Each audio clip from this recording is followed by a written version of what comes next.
Maybe you could speak to what got us to the Fed making those decisions, Chamath or Friedberg. Maybe I can just do a little cleanup on what Zach said. I think the issues at Credit Suisse are different than the issues at First Republic.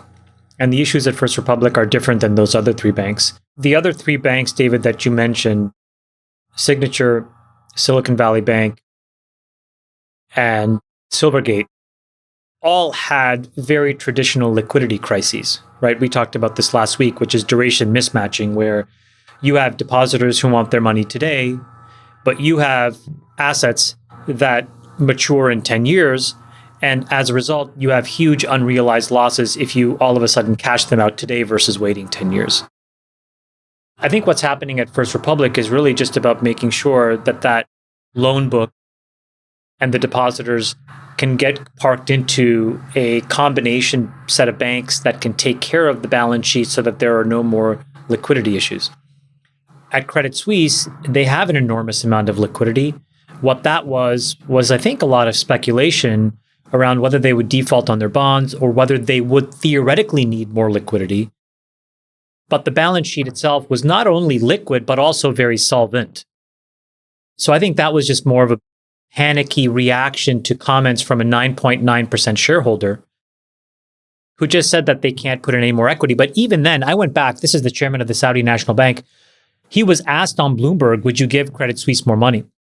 And he had a very reasonable answer, but it was snapshotted in a very awkward way. The first sentence was, under no circumstances would he do that. Okay. Now, if you stop there, you could be panicked. But the rest of it made a lot of sense, which is he said, look, in Saudi Arabia, if we go above 10%, we have to go through regulatory approvals domestically, and there are regulatory approvals abroad.